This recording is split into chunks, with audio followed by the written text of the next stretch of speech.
ನಮ್ಮತ್ಗೆಗೆ accident ಆಗಿದೆ ಅಂತ bro ಹಾಸ್ಪಿಟ್ಲಿಗೆ ಅಡ್ಮಿಟ್ ಮಾಡ್ದ. ತ್ರಿನೇತ್ರಿಗೆ ಅಪಘಾತ ಆಗಿದ್ದು ಆವತ್ತಲ್ಲ, ಆ ನಂತರದಲ್ಲಾಯಿತು.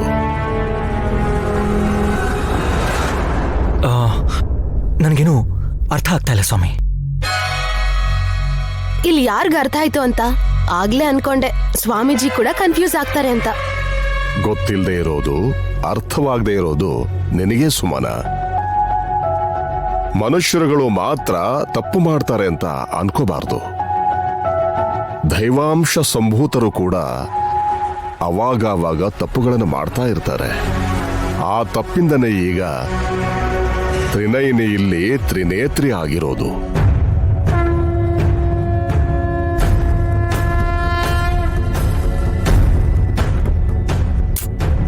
ಅಷ್ಟಕ್ಕೂ ಏನ್ ಮಾಡ್ಬೇಕು ಅಂತೀರಾ ಗುರುಗಳೇ? ಕೆಲವು ಸಲ ಎಲ್ಲ ತಿಳಿದಿರೋ ತರ ಆಡ್ತಾಳೆ ಅಂತ ಅಂದಿದ್ರಲ್ಲ,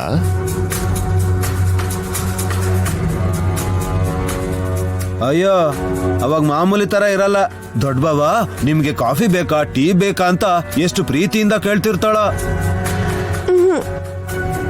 ಹಾ, ಕೈಗೆ ವಾಚ್ ಕಟ್ಕೊಂಡ್ ಕೂಡ ಚಕ ಚಕ ಅಂತ ಎಲ್ಲ ಕೆಲ್ಸನೂ ಹೇಗ್ ಮಾಡ್ತಿರ್ತಾಳೆ ಗೊತ್ತಾ?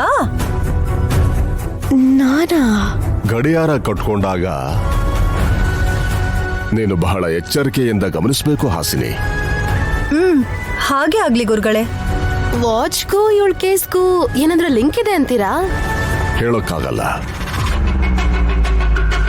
ಕಾಲವೇ ಎಲ್ಲದಕ್ಕೂ ಉತ್ತರವನ್ನ ಹೇಳುತ್ತೆ.